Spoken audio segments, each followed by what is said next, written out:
Right, folks, thanks very much for joining us on the inaugural Enigma Rooms General Geekery podcast. I'll apologise straight off the bat, straight up front. It's really echoing in here because we're basically having to socially distance like 18 million miles apart. So I do apologise about that. We'll do as best in the edit, but here we go. Joining me today, we have Jow. Hiya, Jow. Hi.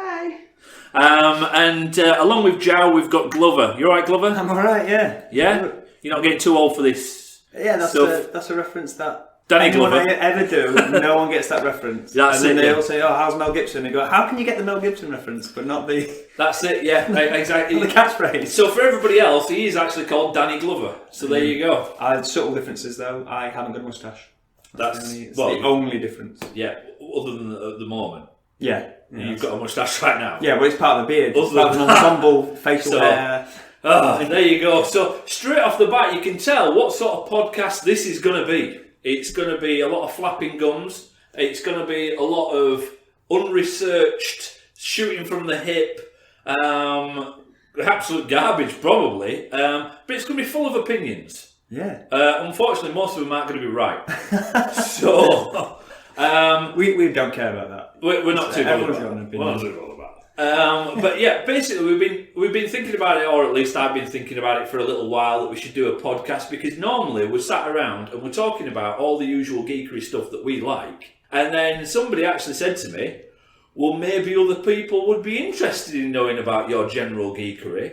And so here it is. So we're going to be talking about films, about TV, about games, about board games, about wrestling, about you name it, and obviously a smattering, if that's a new word, of escape rooms stuff sort of going in there, and what it's like a day in the life of an escape room person. Jow, you're an escape room person, aren't you? I am an escape room person. Is that the official title, an escape room person? It's no technical term. Maybe you should come up with a technical term for it. Well, no, the technical term is normally Games Master. Games Master. Oh, Yeah, I right, don't really. feel like I'm a master really though. Oh, you're a master of your own future. If only there was a phrase to go.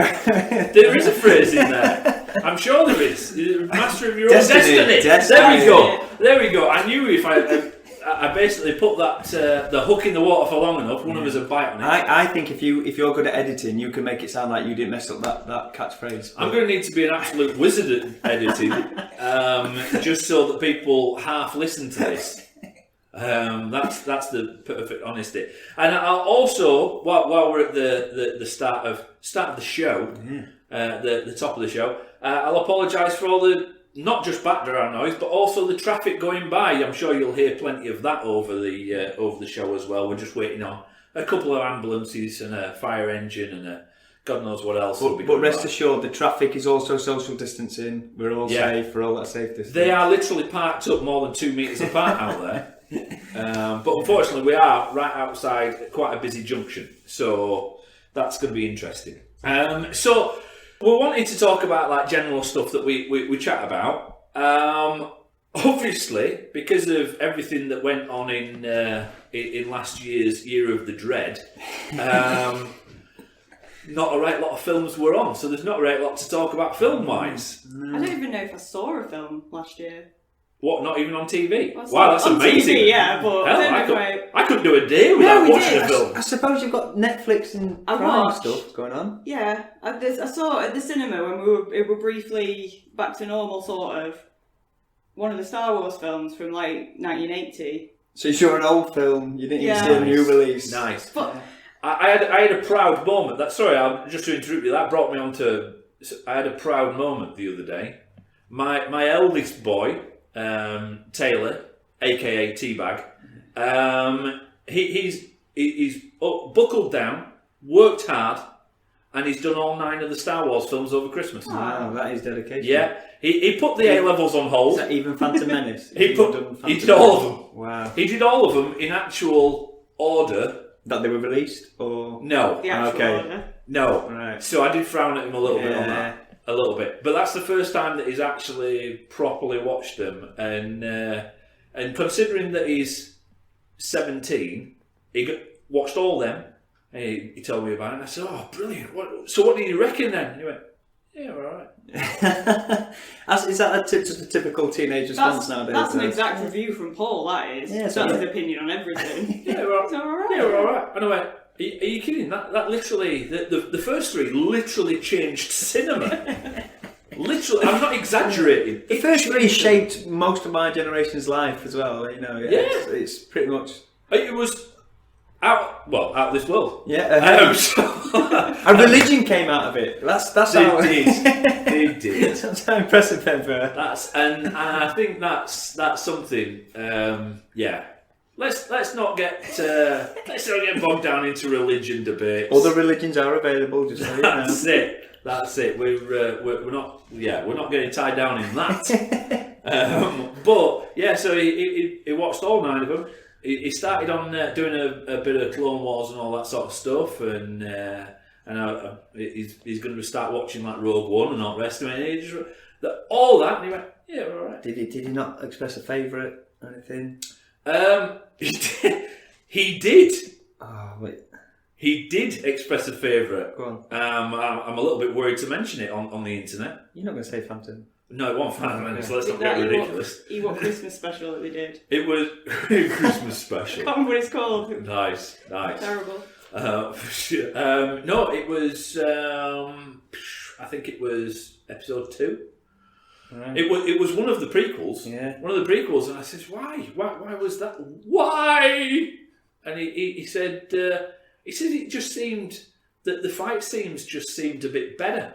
Okay, no, I mean that's one thing to enjoy. And I'm like, what do you mean? And he says, just the way that they did the lightsaber stuff, like choreographed it and all that kind of thing. It just seemed a bit better. And I says, well, it's probably because they just improved on what they had. Because first time round, they were inventing that stuff. Yeah. One of the prequels, and I'm like, wow. So is he suggesting that the fight scenes have never been as good as they were in episode 2? Then is that what he's suggesting? No, he said the original prequels, the fighty type stuff. He did start to mention that the effects were better, and I went, well, yeah, because there's like 20 odd years between it, and they were fair play. And obviously the ones that came after the originals, he says, yeah, the actual fighting, choreographing type stuff was better, but I don't think he's going to be pledging allegiance to the Empire or anything like that anytime soon. He's not going to be getting a Star Wars tattoo. He just quite liked him. I don't know if he's a fan of Family Guy, but they do a. Who isn't a fan of Family Guy? I don't know. I don't know what Taylor's like, but I like Family Guy. You don't like Family Guy? No, I do like you Family do Guy. I love how she just got single. That's right. Oh my god! I was ready to leave. But they do the spoofs, and they're just they're fantastic. Even if you don't know Star Wars, I think they're great. But when you know Star Wars and you got all the little details in there, and it's just they did a great start. They've done a few great Star Wars things, and also Robot Chicken. Didn't they do an amazing? Robot Chicken did one, yeah. With Seth Green's in the Robot Chicken. Seth Green is like is he the creator? He's somewhat big in it as well, and which he isn't in stature, but he is in Robot Chicken, which is great. And also Family Guy mocked that as well. Yeah. It was the same as like, hey, what's it like to be on a highly paid network for 20 minutes? Oh, God damn it! So, yeah. Anyway, but I suppose you've made it when you've been mocked by Family Guy. Yeah, that's true. Or they were just running out of storyline ideas, trying to keep up with Simpsons for 30 years, I guess. Wow.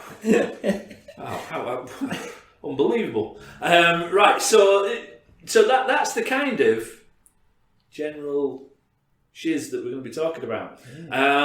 So that's my. Well, I'm actually talking about Star Wars again for the escape room people that are literally just on the edge of their seats, just waiting for escape room secrets. Sticking on Star Wars for a second, I've still not watched Last Jedi. Wow. Yeah, that's my claim. I feel I'm in a safe place to mention that. Yeah. Because nobody knows where I am. Yeah. Any reason? Because I wasn't overbothered about one before it. Oh. Love the originals. You won't like my tattoo then? Probably not. Has nothing to do with Star Wars. It's just mentioning it. But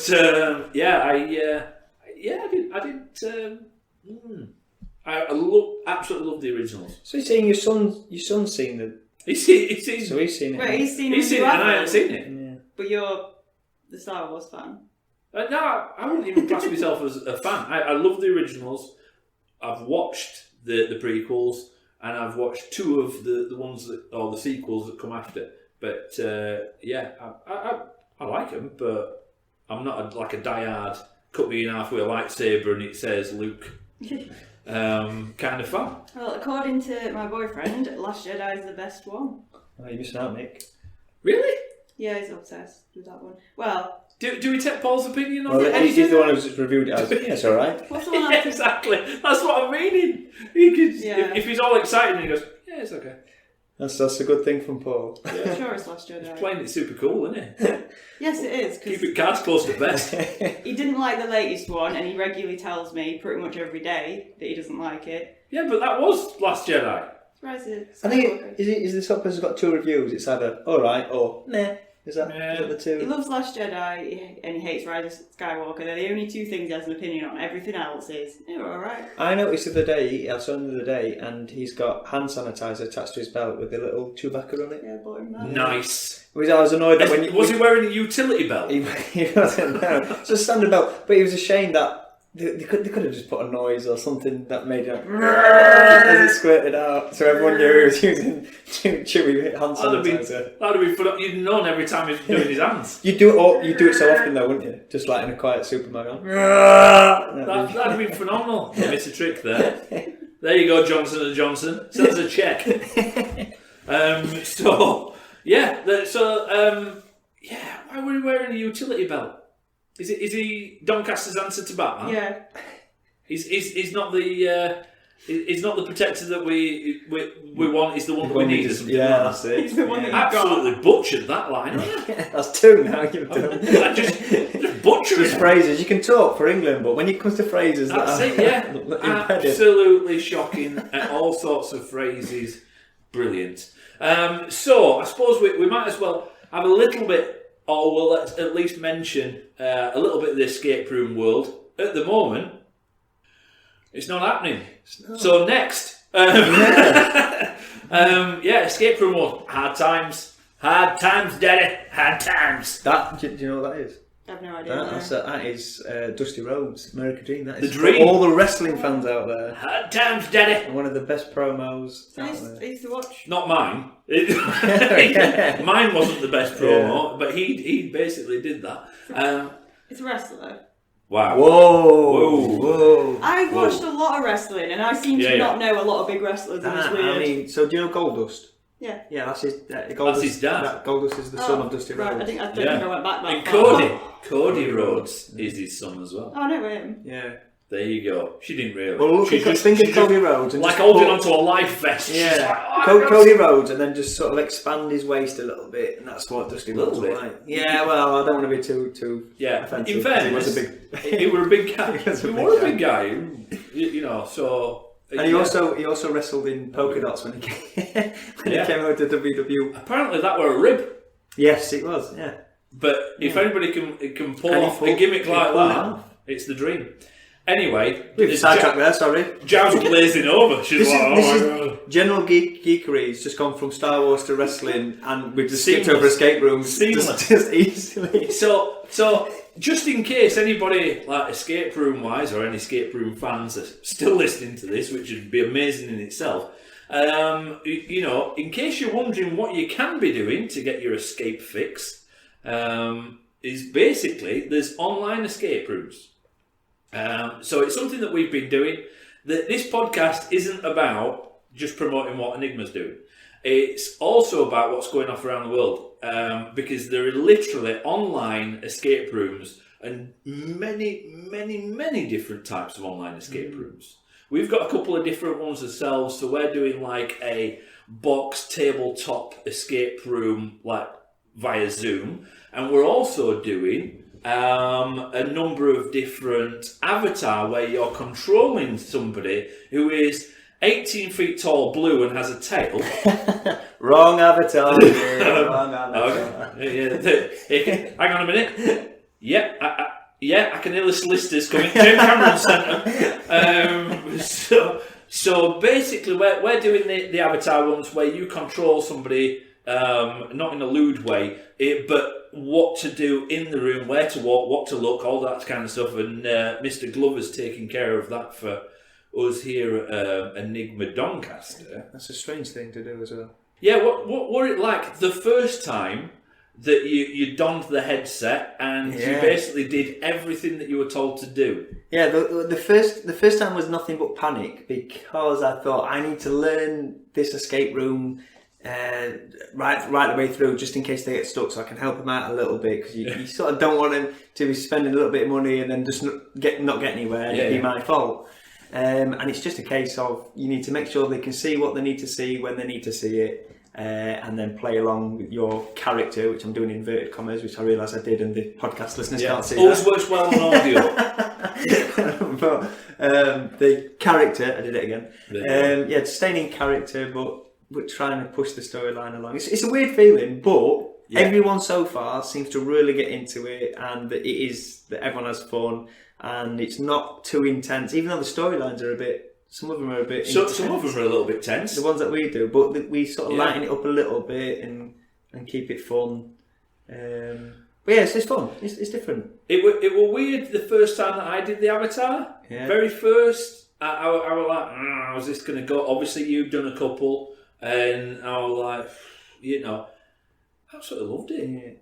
Yeah. The hardest, I suppose, the hardest thing is, so for those that don't know, we from our point of view, we've got a camera, well, a phone in one hand, so you've got the camera on it, and therefore everything else you have to do with one hand. So it's learning how to do things. I don't have a problem with that. Word lock. It's difficult for me. So like word locks, I always flip the letters too far, and I'm thinking I'm panicking because I'm going, I don't want to waste your time while I'm rubbish at doing locks and stuff. Yeah. Or if there's anything like counting or anything like that. That's hard. Counting is hard. That is very hard, yeah. I found counting hard anyway. Yeah. It's simple. So when you're against someone else's clock. Yeah, that's it. When I'm under when pressure. someone else has paid you to do the job. It's oh my god, I can't even take my shoes and socks off. Oh my god. But yeah, it's. I quite liked it. What we didn't want to do was we didn't want to do the thing of knowing what they needed to do next and literally slowing them down because we don't show them what they need to know.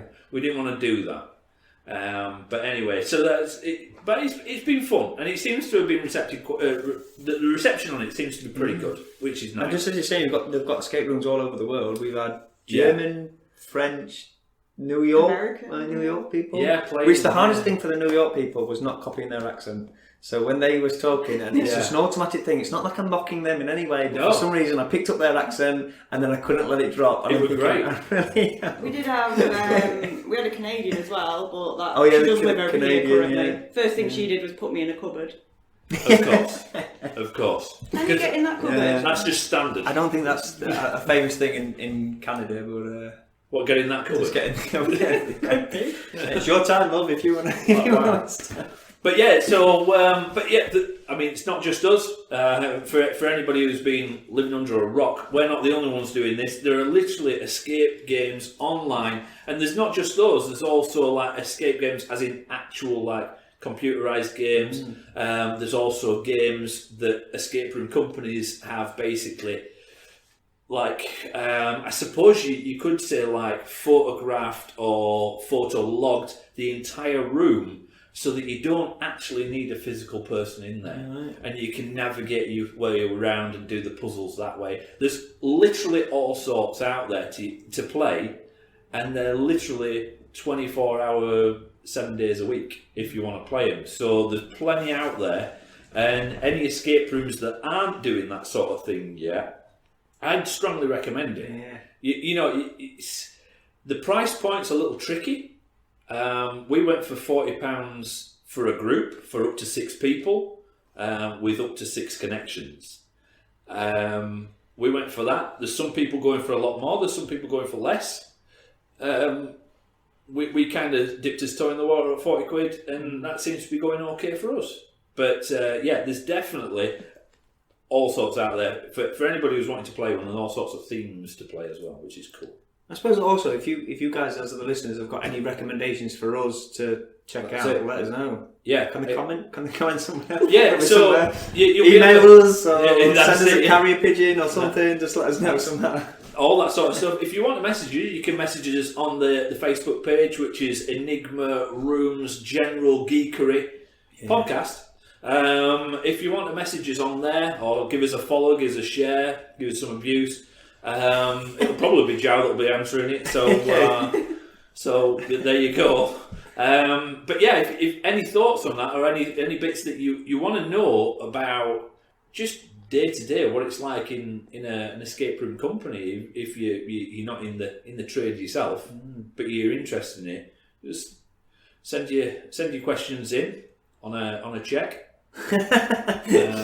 Got to bear in mind we can't open properly at the moment. You know, Yeah, the it's more you support pay, that. the longer the answer is. That's how it. Yeah. That's how it That's works. it. But no, if anybody's interested on any aspects of what it is that we normally do, then send that in. So moving on from there you go. We've talked a little bit about what's going on out there, or what you can get stuck into. There'll be more of that on the next episode. A little bit more of that. Probably. Maybe, yeah. So another thing that I haven't watched it yet, but have we got any Doctor fans? Oh, I haven't watched it yet either. Oh, well, this could be an interesting I've chat. got to wait for Paul. Yeah, so you've not watched it. Didn't work. You've not watched it, and I'm not. And you're not a fan. interested? No, not a fan. No. How can you not be a Well, fan? well, it was. So originally, I watched when it came back with Christopher Eccleston. Big Ear. Whoa. Yeah, he's got a big ear. He might listen to it. this. He might do. Sorry, Chris. Which headphone are you using? Damn. But You're doing I dirty there. thought it was great. I thought it was really great, and then He was phenomenal. He They was should have really tied good. him down to more than one season. yeah, I think I've heard a rumor that it was him. He didn't want Apparently to only does one season of everything, yeah, doesn't which he, or is, something? I mean, ridiculous. Apart from like the odd thing Yeah. where there's two. Yeah. But right, well that doesn't really stand up then, that whole. Paul told me this, so I it's only gotta do be one true. season, apart from Yeah. the ones that I do two. Where they pay me more money, but I don't Yeah. know why. That's a fool's I heard it part was a of this contract thing. Yeah. Not that I know him. No, yeah. There's loads of rumours going around, like they squeezed him out because he fell out with someone, or he wasn't getting on with whatever, or he got a bit of a debrief. But I think the most common one is that he doesn't do more than one season of anything because yeah, he don't want to be typecast. Yeah. I mean, how many Time Lords are out there in Well, terms of characters? There's a few out there. Yeah, but in terms of There's a good handful. But yeah, I don't know. I think one thing's schedule wise, you're trying to keep up with everything, and the other thing is sci-fi. I've never been too into sci-fi. After we've spoken about Star I know, Wars, but it's just never.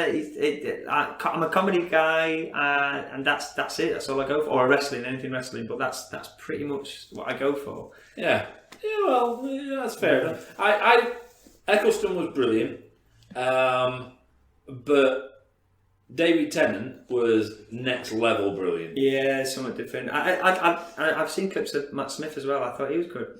I didn't mind him. I wasn't over bothered about Matt Smith. I think it was purely because it was coming after David Well, Tennant. yeah, you're going to follow them. And you just go, you won't want to be the next guy. But I suppose the other thing as well, from which I suppose Chris Eccleston's problem was, if wherever they go now, you just say, "Oh, it's Doctor Who." That's Doctor Who. So even we were watching Yeah. Harry Potter the other night, and David Tennant was in one of the Harry Potter films, Yeah. and Lizzie went, "Oh, that's Doctor Who, isn't it?" I was like, "Well, yeah, but it's David Tennant, You mean Royal Bartholomew Shakespearean Crouch trained Jr.? actor, and in thousands and thousands of things." Oh, Doctor Who. So. We won't get onto my specialist subject of Harry Potter. So going back to the Doctor, yeah, I think David Tennant was exceptionally good. Yeah. Matt Smith, I watched a bit, and then I didn't watch any of. Can't remember I any. can't even think his name. Capaldi. Oh, I liked him. I didn't watch David, any. is it David? He was good, but I think Mr. Capaldi. What's his first name? Is it David? I think he got Peter. Peter I think he Capaldi, got some yeah. not great, Similar. some storylines that weren't the best, but he was really good. I liked him. I actually thought that with Matt Smith. I thought he dealt a bit of a bad hand, because as David Tennant left, so did a lot of the Supporting cast. the lead, as in like the directors and producers and so on like that also had a bit of a changeover. So is it meant it, therefore it was a different feel altogether? Yeah, Watching it. yeah. So What do you think of Joe Whittaker? Jodie. I like it. Yeah. I like it. I think From she's very good. Huddersfield. Have you seen that? Huddersfield. Where she was on an American chat show and the subtitles guy didn't know how to spell Huddersfield, so they spelled it like HOOD. Well, that's how you spell it. Huddersfield. Yeah, that's funny. That's how you Why- do it. That's how you say it. That's how you pronounce it. You could have looked it up. You know? Yeah, they could have looked it Like up. Yeah, Google. that was a low budget subtitle guy. I think is what it was. So this is pretty much a standard guy, standard thing, right? Quick show of hands on a podcast of all the people in here that are dyslexic.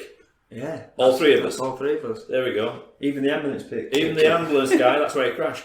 How bad do you want to mention ice cream? Oh, really? Yeah. Did you ever do that?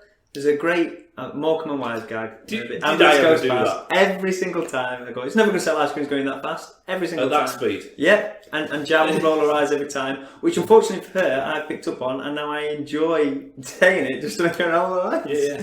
But that is pretty much my work life in seeing how much I can literally, like, wind Jab up.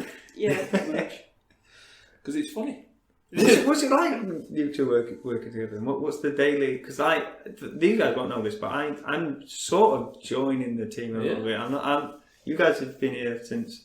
Well, Jab's been with us. You've been with us coming up to 4 years, is it? Yeah, 4 years. In April, March-ish time. Makes a difference when you sing the month, doesn't it? April, March time. April, November rain. Yeah, so I don't know. It started off like a normal sort of thing where we were in the office and I was kind of showing you what the Ins and outs. yeah, all that sort of stuff. And then it kind of Zhao's role developed more, and I started to do less. Yeah. To be perfectly honest, but also it was at that point that Enigma was Taking off. It was starting to. That's when the Retford Enigma opened, so that's a franchise, and then very soon after that, the Wakefield franchise opened. So over at Retford, that was the Dukes, the Dukes of Hazzard. They're over there at Retford. So it's Mama and Papa Duke and the two little Dukes. Should point out, it's like They've not got a room yeah, but they've not got a room that's Dukes of Hazzard themed. No, they haven't. They Haven't yet. But I'll keep pitching that idea. I'll keep pitching it because I want to turn up in some Daisy Dukes. Yeah, They're short shorts, by the way. If you're wondering, Joe. Oh, okay. Yeah, no idea. Oh wow, There you go. Gosh. Danny, you're like a year older than me. Yeah, but I mean, the Dukes of Hazzard was. Are you even a year older than me? I'm 30 this year. Oh, you're younger than me. Yeah. Also, Joe's the only girl here, and she didn't know what Daisy Dukes were. Why would I know that? Well, it's just Never mind. I don't know. It's a reference. I get it. There you go. Never heard that before. Had she never seen Dukes of Hazzard? I've seen you. Oh, don't. Yeah. I've seen it probably when I was really young and I don't remember it. Look, dog. Yeah. Dog with big ears, Basset Hound. I remember. Did you ever see the remake? Willie Nelson was in the remake, Yes. and he does a great joke about a grandfather clock.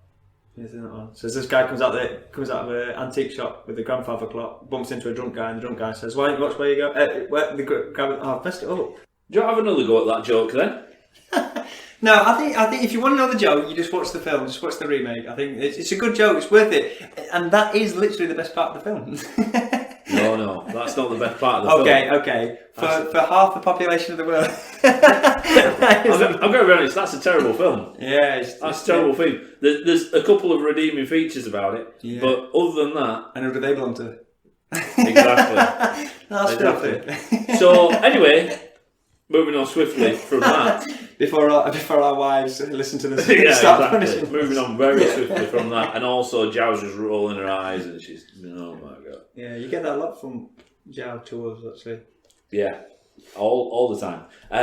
So anyway, that's over at Retford, and that were the Dukes' setting up Retford as a franchise. And then the second franchise came on, which were Wakefield, which is the dynamic duo of Lucy and Kieran. God bless them. And they opened up in Wakefield. So that's pretty much what happened. It was Laura she'd got settled in here, and her role just developed at the right time for us. The franchises were starting to pop up. And then and also we expanded as well then in the goodness of time. So that's pretty much we haven't actually all told out of 4 years we've probably only actually worked together about a year. Yeah. So and that seems to be working fine for me. Yeah, I was just saying, I was just thinking, clearly you didn't enjoy working with her because you just escaped to Hull to open up. Yeah. No, this is not working out. Yeah, he sort of showed me what to do and then went, right. And then Crack on. So that's pretty much what happened in there. And that's pretty much it. How did you, if you don't mind me asking, you might do, but how did you get into escape room? Because you started, when I met you were talking a lot about paintball and stuff. Because I met you here the first time because I was a customer. You were one of the very, very first groups that we had in. Yeah. You, a tall guy. Right. Jow's better half. I didn't know at the time. You didn't know him at that time? No. Oh my lord. Mm. You see? Small world. All comes around. That's it. And Paul's brother. Paul's better half. Paul's better half. I was taken out for a meal by a supplier of a company that I used to work with, and he said, "Oh, do you fancy doing something?" Well, yeah, cool, sounds good, sounds like a giggle. And he says, "Do you mind what it is? Do you trust me?" And I immediately said no. Yeah, that's it. And he says, "All right, cool. Well, I'll organise it anyway." Yeah. And we rocked up. We rocked up in Chinatown in Manchester, and I was stood there, and I still didn't know what we were going for. I hadn't mentioned what it was or anything. And we stood there on this bit of a dodgy street, in fairness. And then my mate turns up, and he says, "Well, have you guessed what it is yet?" And I'm like, "No." And I'm looking over the road. You're thinking of a takeaway or something. I'm looking over the road, and it were a strip bar over the road. And I'm like, "No, I haven't guessed what it is, to be honest." And I'm like, "Oh my God, what on earth?" And he says, "Come on, it's in here." And we went up like 3 flights of steps in this building, came out into a Chinese restaurant that smelled absolutely amazing, right? And we were the only non-Chinese in there. And literally everybody turned around. It was like a scene from Big Trouble in Little China, right? Everybody in there just turned round. I'm like, oh my God. And then we had to go up another flight of steps, so through the restaurant, another flight of steps, and we came out into this little reception, and there was a Chinese guy behind counter there, and my mate Leds just said, I had a word with him, and said, "Oh, whatever, Bucky." He gave us the quickest briefing I've ever known in my life. I still didn't know what we were doing. We get bundled into a room that literally looked like a squat, right? And the guy went, like, really rapid, like shouting stuff at us. I didn't know what he was saying because I didn't know what the hell was going on. And so at this point, you still don't know it's an escape room. You've got no idea. No, I mean, if I hadn't have been so like bamboozled and like turned around and not knowing what the hell's going on, yeah, maybe I could have read Wall in reception. Yeah. Maybe I could have read that in hindsight. But I was so like, what's going on? We get bundled into this room. He says something to us really quick and slams door shut. And I turn around to Lens and I said, "What the hell is going on?" And he says, "We've got 60 minutes to escape." And I says, "And then what happens?" And he just says, "Well," he says, "it's an escape room. We've got to try and figure it out and solve puzzles. Just have a right good look around. Whatever you find, bring it back into the middle of the room, and we'll work through it together, and hopefully we'll figure it out and escape." I'm like, "Oh, okay." Mm. And we escaped in like 45 minutes, something like that. And then we went for a meal afterwards. In the same restaurant? Or... No, it wasn't even in the same restaurant. It took us off to somewhere else. And I'm like, "Oh, this Chinese food smells amazing." took us off to somewhere else to have some like pies or something that they do over there, and I think I said like 3 words the whole way through the meal. Yeah. And at the end of it, I felt really cheeky. I said, I hope you don't mind me asking, but how much will that escape thing? And he told me. And I said, well, why aren't I doing that? Because that seems more fun than what I'm doing. Yeah. He says, well, I think you should. It's the brilliant. And that was like the really, really early days of escape rooms. And then we spent quite a while like researching it a bit and playing some more and all this kind of stuff. And absolutely loved it and just went, yeah, we've got to do this. And Just took a leap. yeah, it were a full-on leap. So we basically just went all in on it, and we found the premises in Doncaster that we're currently sat in, and we opened 2 rooms. We opened Ward 13, which is still open now, and we're actually doing it as an online Avatar game now at the moment. Well, I am. Well, you are. And the other room was Clueless Detective Agency. Yeah, I remember that one. Which, in fairness, I mean, at the time, everyone, probably still now, everybody still had or still has some sort of detective room. Yeah. And we had one. And we did that, and they were his first 2, and then we added a hostage style room to it, and then moved on from there. So yeah, that worked. Is that why you got rid of Clueless then? Because everyone was doing it, and you just didn't want to be tied in. It was originally Clueless. Originally, Clueless was going to be going over to Hull, and then that fell through, and we'd already taken the room out and we'd started building. So Clueless was actually still really popular. Right, I got you. And in actual fact, I didn't actually need to take it out because it was still popular. But we'd already done that, and we were like, well, hell, we'll carry on. Yeah. We'll carry on with build. So we just retired the game. And now I feel a little bit... I would love to bring it back because it were just a fun game. I'd love to bring Clueless back. But there's so many escape rooms that have got a detective room or detective theme to it that just sort of like, well, going for something different. If people are playing escape rooms and they've already done a detective one, yeah, they're going, oh, we've already done a detective one, we'll go somewhere else. I think the room as well it was in was absolutely perfect for it. So if you did it somewhere else, it wouldn't quite be the same. I think it'd probably cost a lot of money to recreate what it had in that room. So I don't know if you know the story, but when I did it, I teach a youth theatre, as you know, because your daughter was part of it at one point. Yeah. But I brought the kids here to do it, and we split the kids and we did it in 2 separate rooms. Yeah. And the room I did it with was a girl who I didn't know at the time because I surprised him. I did not warn them at all. She was claustrophobic. Excellent. So when I said we're going to be locked in this room for 60 minutes, she burst into tears, and I was like, "Uh-oh!" I made a little girl cry. Houston, we have a problem. But the other room was Ward 13. Which is always good to put young kids in. Always good to put young kids in there, and I got loads of text messages and phone calls the next day saying they slept in our bed last night, or they didn't sleep a wink, or my going, what? I thought it was a nice surprise. I didn't realise that I would be traumatising kids. Oh my lord! But we've now got a new set of kids, and I'd love to bring them back and traumatise those as well. Coming out of this lockdown, I'm telling you, I'm doing it. It was just for anybody who's listening to this and going, I can't believe they let kids into these rooms. In fairness, we don't have an age rating on Ward 13 because it's not that scary. We had an adult in each room as well. It wasn't like we just let them loose to do it. Yeah. Can you tell that we're already wary of the keyboard warriors out there on the internet? Right. So thanks for listening this far. Keyboard warriors. But yeah, I miss the original room. I like still having Ward 13. To be honest, I probably won't ever take that out. Yeah, because it's his roots.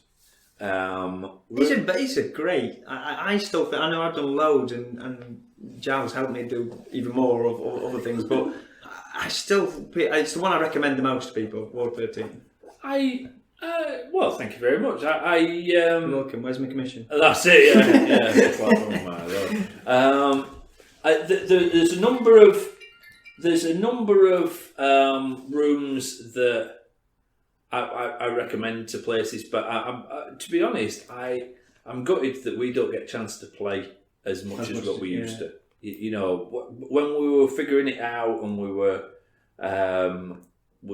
you know, learning what the crack was with the industry, we got to play quite a few, and since then we'll play like a handful, you know, maybe a little more in a year.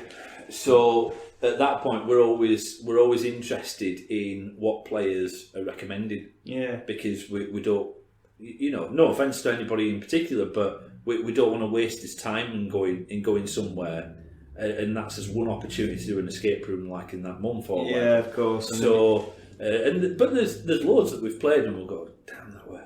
Is it quick? So again, just for people listening who don't realise, I'm not really involved in the escape room.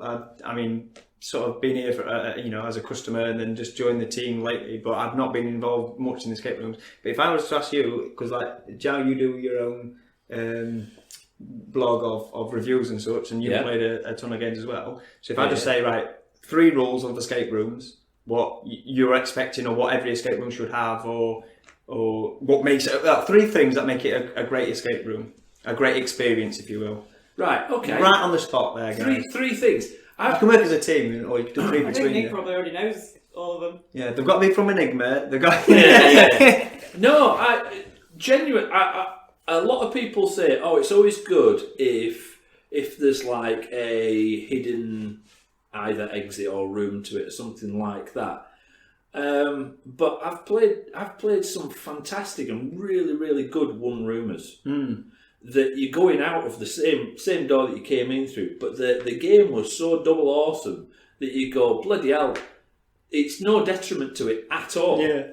You know, so... but even in that case, so what makes that experience so? I think, for example, and I'll give a shout out here. I've already given a bit of a hint away of the game itself, obviously, in what I've just said. But if you go over to Extreme Escapes, playing the Viking Room, That room is absolutely brilliant. it's phenomenal, and genuinely they should be so unbelievably proud of that. I mean, don't get me wrong, all their games over there, all of them look fantastic, and I genuinely, on a regular basis, I recommend people to go over there. You know, when they mention certain themes, I say, right, well, you want to get yourself over there. It's like a bit of a pilgrimage, and you go over, and yeah, it's what goes on in that room stays in that room.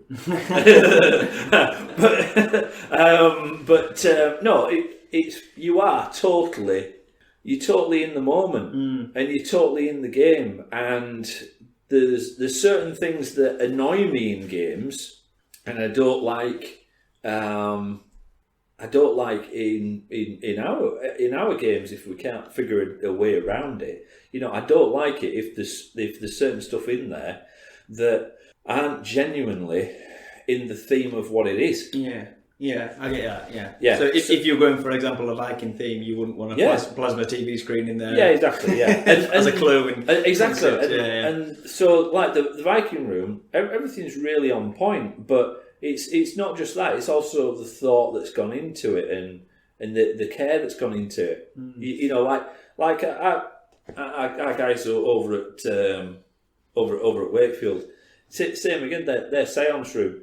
It's just you're in it. You're literally in the moment of the game, and that's what's so good about it. And some of like their other games is the same. You know, but I could also say that about. I don't want to turn this into just talking about Enigma rooms, but you could also say that about the ones that we've got in Retford and Lincoln as well. You're just there, and you're so part of it. And we played this. God, this is some years back now. In fact, I don't think they have this room anymore. But down in London, AI Institute. I hope they're still going. If they're still going, shout out to them. But I know they replaced this game. They did a game that we played like a few years back, and we were in there, and it was just the story of it and the way that you played it meshed together, but it was beautiful the way they'd used parts of the story to do parts of the game and the tech that they'd used with it. Yeah. So it wasn't a case of they'd shoehorned in some tech that they'd got because it was cool. They'd actually got the tech, and it was cool because it really fit with the game that you're playing, and it added to it. It gave it another layer. Yeah. You know, and it was just a beautiful, beautiful story. You'll probably notice that I don't like to give away any parts of the games. Yeah, of course. Why would you? You know. But even though I'm pretty sure they don't have that game anymore, I think it was their first game, and the story was it was a Chinese or Japanese house. And this little girl's brother had gone out to sea fishing, and he'd been lost at sea. I remember you telling me about this. Yeah, He'd been lost at sea, and she always kept a lookout for him and all the rest of it, and all this sort of stuff. And at one point of the game, you know, supposedly she always looks out for him when it starts the bad weather outside. And at one part of the game, it starts raining. Wow. And it's raining on the window, and it just adds into the where you are with the story and stuff. And it was great fun.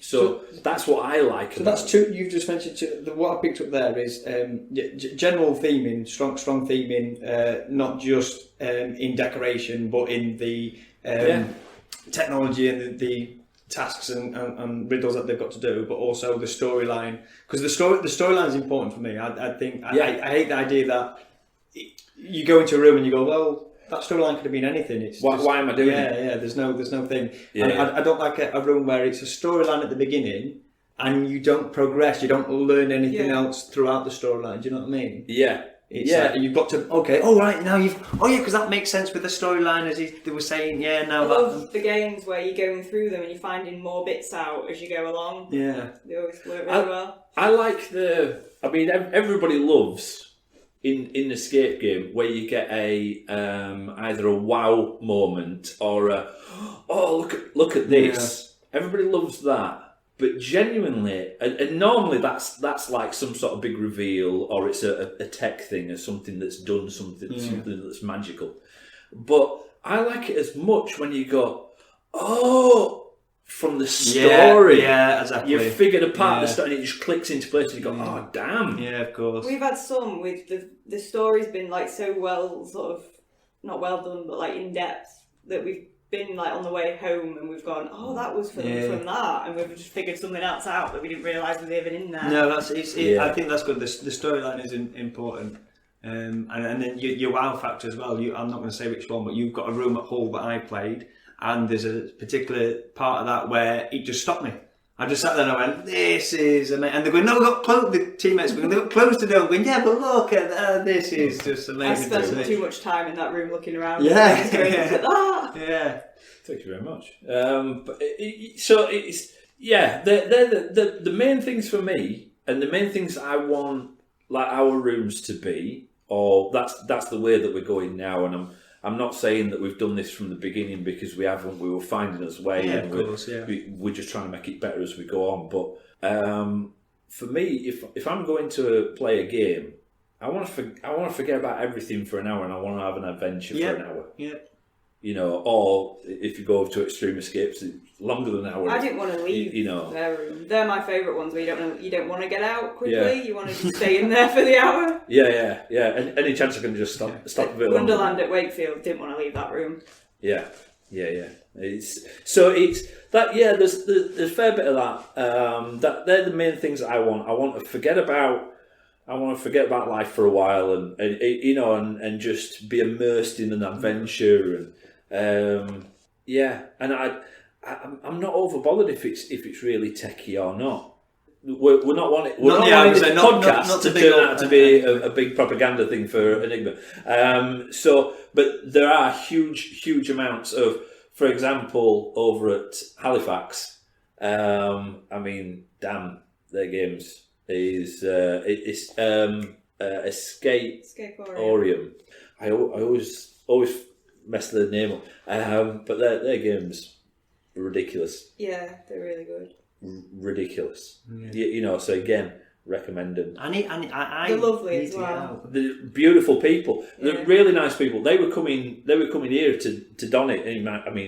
It's not a rarity. They played so many games before they opened, like so many games. but they play everything here, and they were just really nice to talk to, and I don't have a problem with that. You know, just nice folk being nice. I hope all the success in the world. Yeah, and does it feel like when you get other people from other escape rooms that you've become that community and your conversation? Normally, yeah. I mean, you can never have it 100%, but yeah, it's normally escape room people are all wanting to like have a bit of a chat and get on. Yeah. But is it a case of, and you're not to give your stuff away, but do you go, oh yeah, well, we do this in our room. Oh yeah, that's all. No, I'll have to come and not swap ideas, but just suggest, oh, we do this. Yeah. Yeah, maybe not as much of that, but there should never really be a like a fierce rivalry. Yeah. What I mean is, as for example, in Hull. Right, in Hull, there is 4 escape room companies. Yeah. Okay. So, for example, when we're opening or we're building a new room, we look at the other rooms that are around us.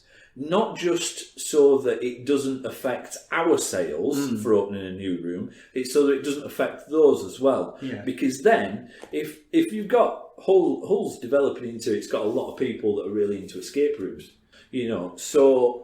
If they're basically wanting to play a room, they go, well, what themes is there?